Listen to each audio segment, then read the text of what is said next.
How are you? I'm okay, thanks. How are you? Yeah. Good.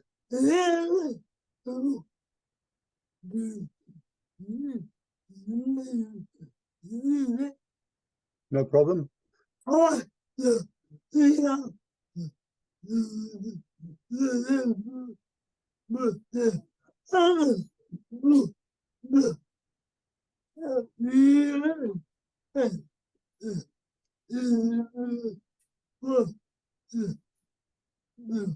I've been a humanist celebrant now for over 8 years, 8.5 years, I think. Doing funerals, weddings, and namings. Inevitably, you do a lot more funerals than you do weddings or namings because there are a lot more funerals. Everybody has one. And the history of them is that they've been going since officially since the 19th century, when the British Ethical Society was set up, and lots of people wanted to have non-religious ceremonies because they were non-religious people, but they wanted to still have a ceremony. And in fact, the British Ethical Society used to do weddings, but then it was pointed out that they weren't legal. And the law on weddings in this country is a complete and utter shambles. They tried to sort it out under the Cameron government and messed it up because they wanted to legalize same-sex marriages, but they got some opposition, so they then invented the civil partnership, which was designed for same-sex couples. It was then pointed out that that was prejudicial because you can't have something that's just for same-sex couples. It's got to be available to people from different genders. And so we now have two different types of marriages. We have civil partnerships and marriages, and we have, for the last 22 years, I think now, humanist marriages have been legal in Scotland. And in fact, I performed a legal one in Scotland, but they're not legal in England and Wales. And many people don't realize that there are very few types of marriage that are actually legal in England and Wales. You can have a marriage, but registrar's marriages are pretty perfunctory, and they can include no statements of a belief system, any religion or anything like that. And I have to say that the standard of the people performing them is incredibly variable. You'll get some good registrars, but you will get some absolutely awful ones. I have witnessed one who, to be honest, she might as well have been reading out the special offers at Sainsbury's. Or reading out the school registration, because it was so boring. It got to the point where the guests were just laughing every time she spoke. And then last year at my nephew's wedding, the registrar couldn't pronounce his name, which admittedly, my sister's married to an Italian, so my nephew's surname is Picariello, which is not easy to say. But as a registrar or anyone performing a ceremony, you've got one job above all else, and that is to get the name right. If you can't do that, you shouldn't be doing the job. And so you get really, really poor registrars, and it's a fairly perfunctory ceremony, as I say. And it's not personalized at all. When you come to doing humanist ceremonies, and the beauty of them is that every time you do it, it is different, because it is written specifically for the couple that are getting married, the child or children that are getting named, or the person who's died. And what else would you want but a personalized ceremony? I remember very early on, when I was doing a funeral, someone came up to me and said, "Oh, that was so lovely. It was all about so-and-so." And I thought, well, who else would you want it to be about? But the thing is, if you go to a standard religious ceremony, 95% of it is hogwash about something that many of the people in the room don't believe. You know, I remember going to an in-law's funeral ceremony at Mortlake, and I timed how long it took. It took 18 minutes before they mentioned him specifically. 18 minutes. And the ceremonies at Mortlake are only 30 minutes long. So you've gone nearly 2/3 of the way through the ceremony before you've even mentioned the person that you're there for. I just find that ridiculous. So I'm not really answering your question. I'm telling you what being a humanist celebrant is all about. But why I did it? Well, I've been a member of Humanist UK for a long, long time, and I wanted to do something that was more proactive. You know, we do lots of protests and we have meetings with each other, but meetings with each other, whilst very nice socially, isn't spreading the word of humanism. You know, because we're just talking to each other, singing to the choir, if you like.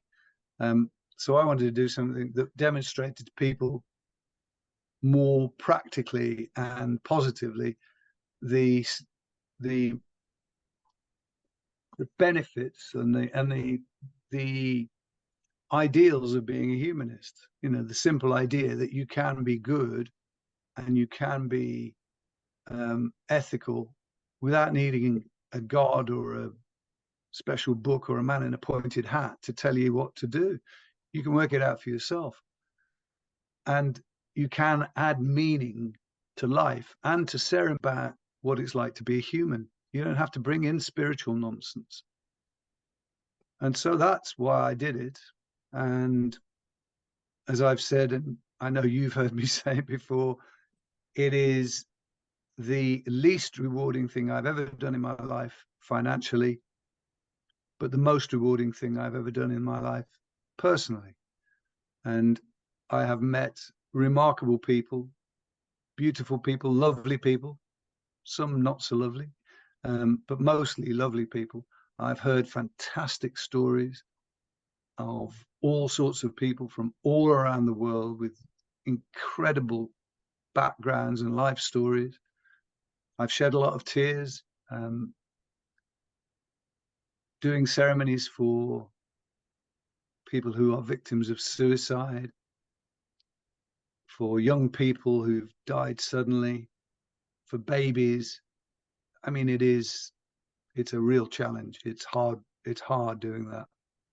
Very, very hard. Probably the hardest thing I've ever done in my life. But I do it, and I keep doing it, even though I could probably spend my time on more lucrative things, because, and this is going to sound very, very conceited, but I know I'm very good at it. And I know that people take a lot of comfort from me doing it. And they feel relaxed and cared for when I do it. I did a wedding on Saturday, and the guy from the organizing company was there talking to the bride and groom and said, "Doesn't Phil make you feel relaxed and like he's in control?" And there isn't anything that I do to do that. I think it's just because I'm quite a big bloke. I've got a deep voice. I'm old, and I give people a sense of being at ease. They feel that I can cope. They don't have to worry anymore. And I like that. I like that people feel like that when I'm doing it, because I want them to feel relaxed. You know, the woman whose wedding it was on Saturday, she's a very, very well known actress, and you know, so she is used to being in the public eye. But it was her very special day, and she was incredibly nervous.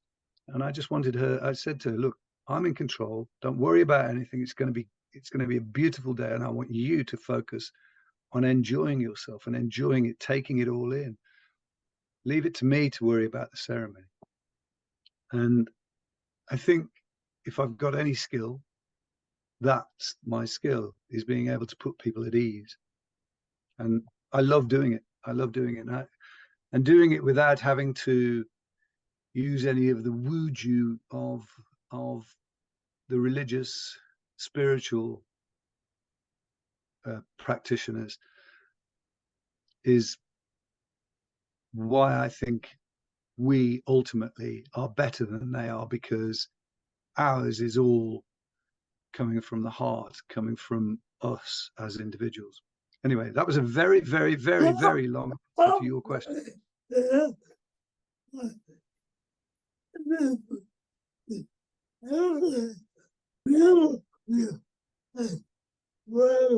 All right.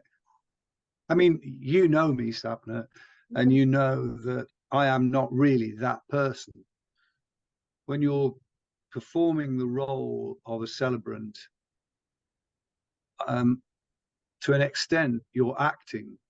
I'm not saying that I'm not genuine. Everything I say is genuine. Everything I do is genuine. But you are performing a role, and people project onto you what they want to see and what they want to hear and what they want to feel.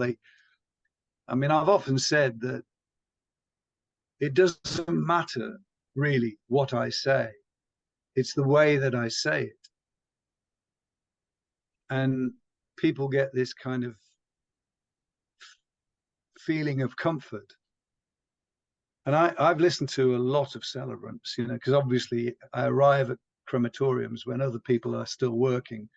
And I listen to them and I think, oh my goodness me, how on earth are they doing this job with a voice like that? I mean, some people have got a voice that could save the NHS millions of pounds a year if they just used it as an alternative to Mogadon or other drugs to put people to sleep, because you get the most boring people doing this job, or people who have squeaky, horrible voices, and you think, or don't understand how to use inflection, don't understand how to use emphasis.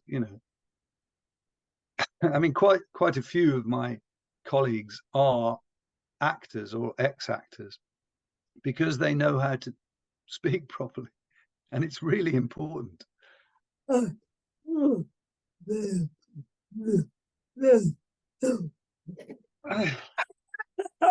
don't know about that. I mean, you said you'd never be able to do stand-up comedy, and you're doing it. So never say never, Sapna.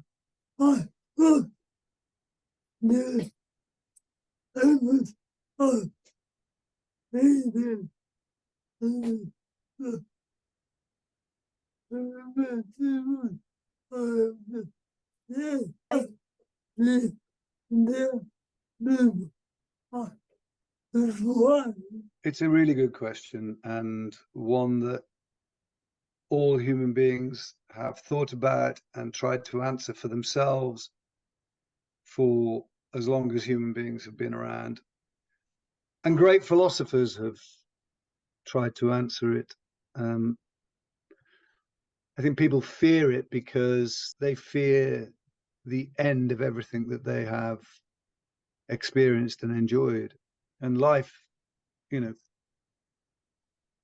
is about trying to enjoy yourself. And I mean, it isn't all a bed of roses, as we both know.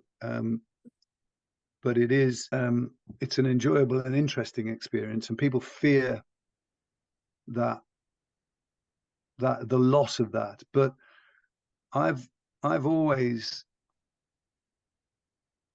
imagined it to be exactly as Mark Twain put it. When asked about fear of death, he said that he didn't see any point in being afraid of it because he wasn't alive for a long time before he was born, and that didn't seem to inconvenience him at all. And that's obviously exactly what will happen. I didn't exist, then I did, and then I'll stop existing. And this tiny little bit of life in between is the thing that you have a responsibility to make the most of. And, you know, Epicurus said, I'm paraphrasing, obviously, that whilst I am alive, death does not exist for me. And when death exists for me, I won't be alive. So you don't experience death because you're dead. But I think when, you know, the great poet Philip Larkin, in his poem O Bard, which is about the impending inevitable death and thinking about it, he wrote that incredible poem, and I look at it quite often.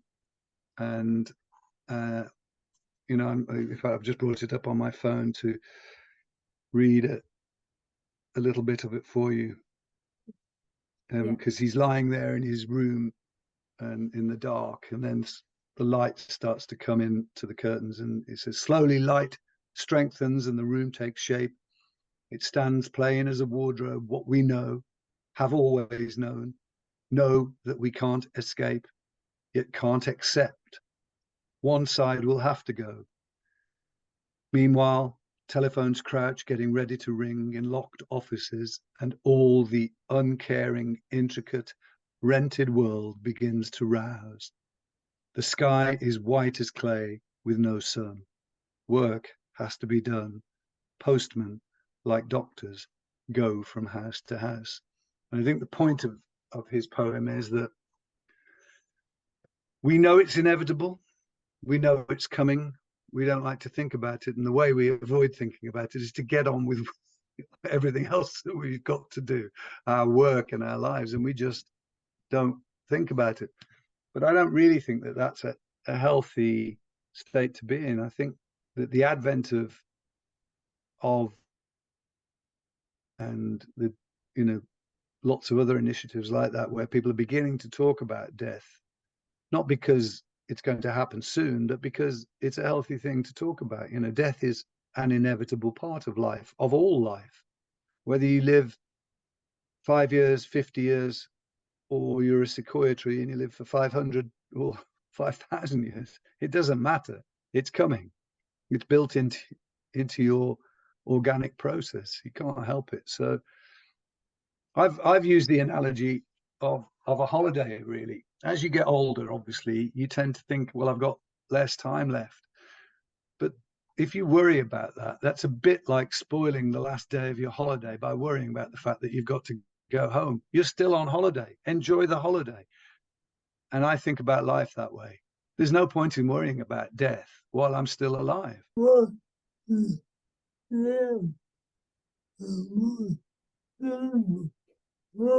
Well, as I say, I think it's because they see an end to everything that they've enjoyed doing, the loss of all the people that they have loved, and possibly a little bit of fear of the unknown. But I don't have any fear of the unknown because there isn't anything. There is not going to be anything. I mean, the universe has been around for around 14 billion years or something like that. This Earth has been around for 4.6 billion years. We are a tiny scratch in the dirt of endless time. And the sand will blow us over as surely as every other organism that's been on the Earth before us. You know, it's 65 million years since the dinosaurs died out, and they were around for a lot longer than we've been around. And each of us individually will go, just in the way that we as a species will go. You know, the idea that we are the end of evolution on this planet is a joke. You know, of course we're not. We're just the ultimate step at the moment.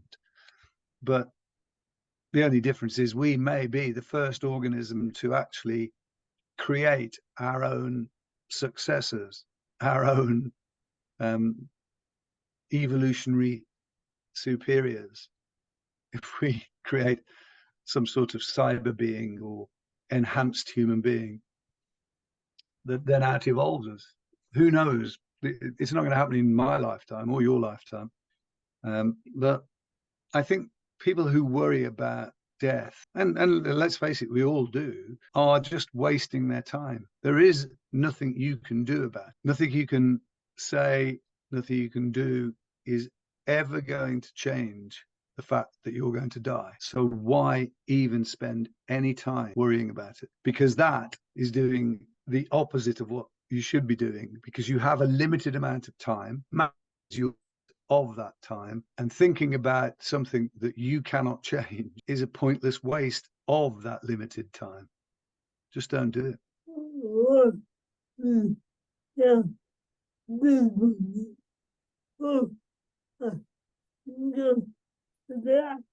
Well, a good death would be one that you don't have any pain, that comes after a life well lived for a long time and with no pain. That's it. Live as long as you can, but lifespan is not the most important thing. Health span is really important too. So keep yourself as fit as possible for as long as possible, and try and die without any pain. That would be my advice. But of course, we don't have any choice in that necessarily. I've got a reading that I think is a very beautiful exposition of the inevitability of death by Sir Herbert Reed. And he said, the death of each of us is in the order of things. It follows life as surely as night follows day. We can take the tree of life as a symbol. The human race is the trunk and branches of this tree, and individual men and women are the leaves which appear one season, flourish for a summer, and then die. I too am like a leaf of this tree, and one day I will be torn off by a storm or simply decay and fall and become part of the earth about its roots. But while I live, I am conscious of the tree's flowing sap and steadfast strength. Deep down in my consciousness is the consciousness of life, of which I am a part, and to which I make a minute but unique contribution.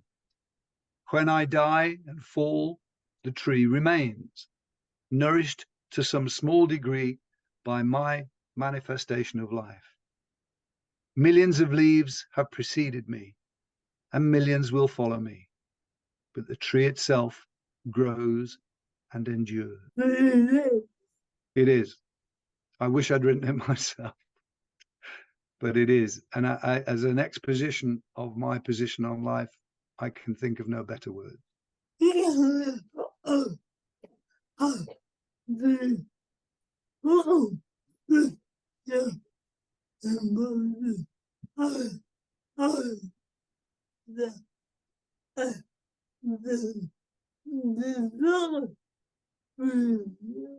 I used to really struggle.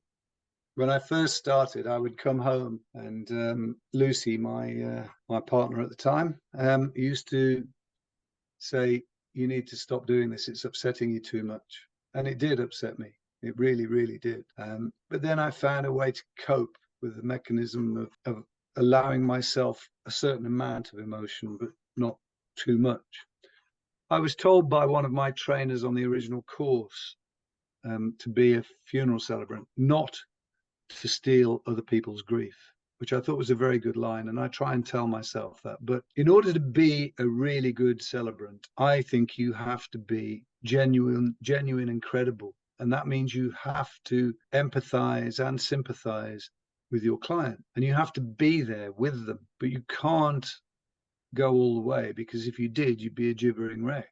And I describe it as like surfing a wave of emotion, and you surf on the edge of that wave, not going too far, because if you do, you'll fall in, but just keeping yourself on the edge of that, so that, and sometimes, people can hear it in your voice.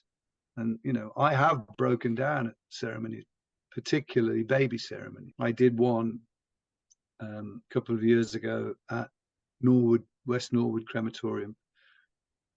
Little baby of just over a year old.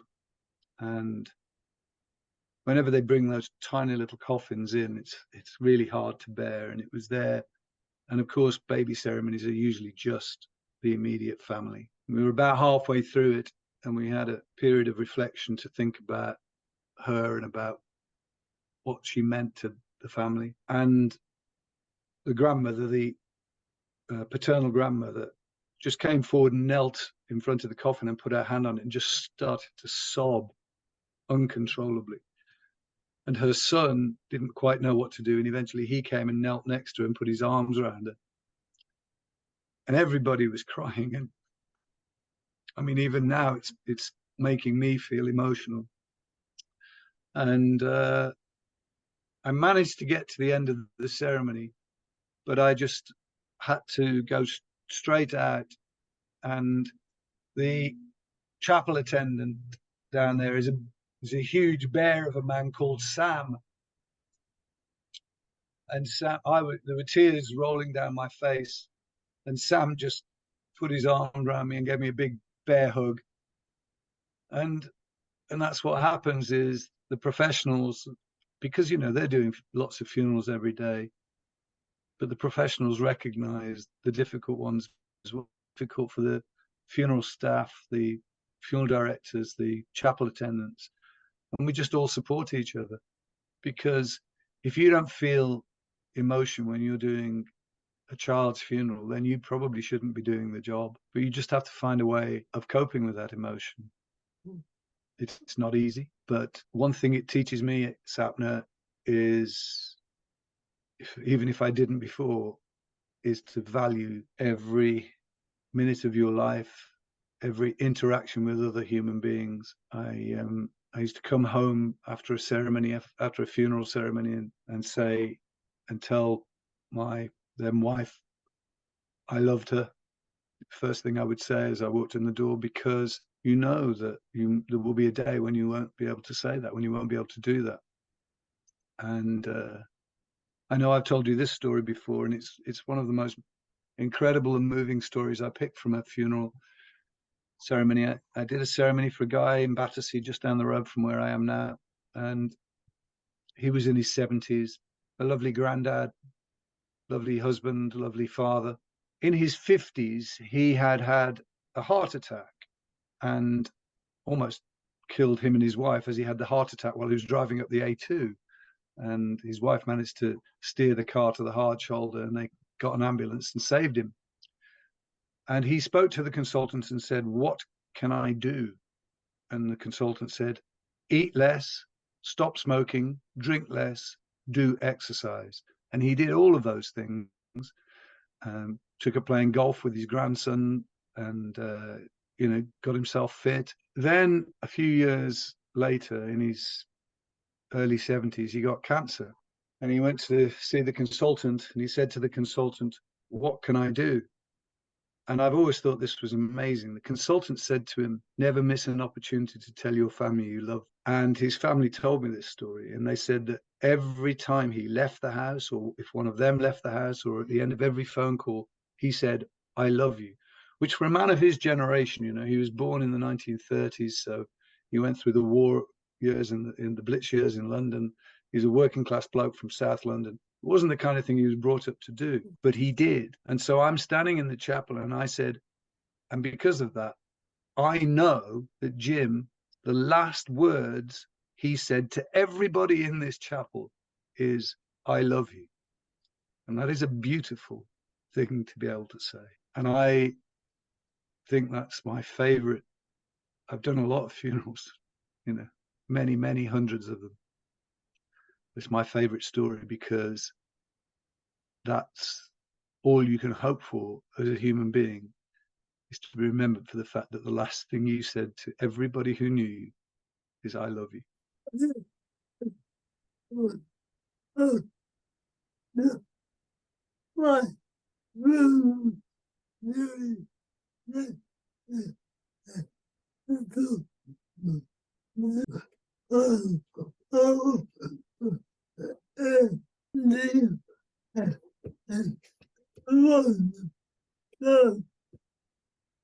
My final thoughts on celebrancy, or on funerals, or on death.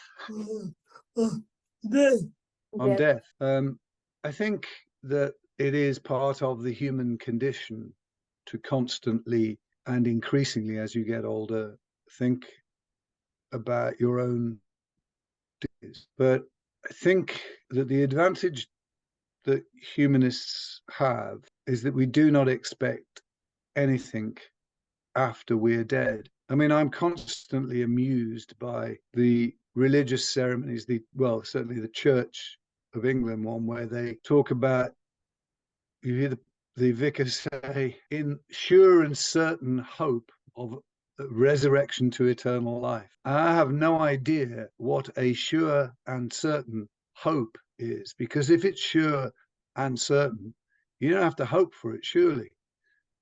But well, but they have platitudes, they have stop with which they cope with the grief and just awful sadness of death, and they think that that is better. But conversely, I think that is really of little use when it comes to appreciating life. I've often thought that if you really believed that you were going to a better place, why don't you F off and go there now then, if it's that much better? If you're certain that it's going to be that much better than what you're in now, why are you here?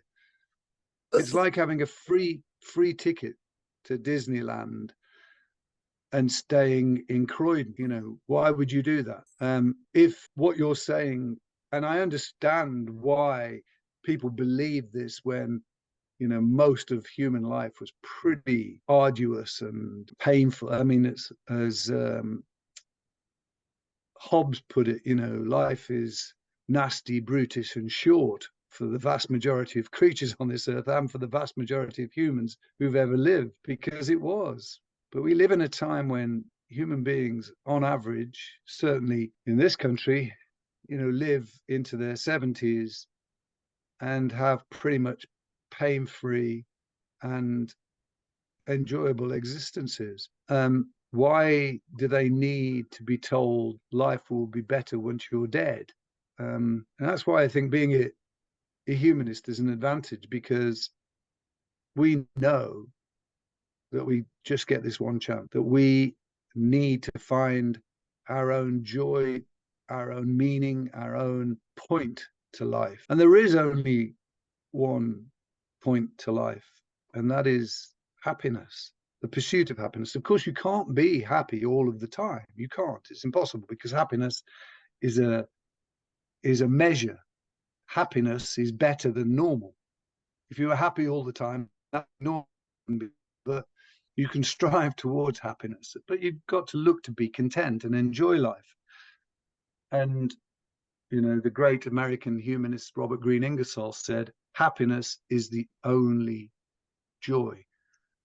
The time to be happy is now, the place to be happy is here, and the way to be happy is to make others so. And I've never heard anything more true in my life. You know that if you make the people around you happy, you'll be happy. So go and try and do that. You'll fail, as I do, every single day.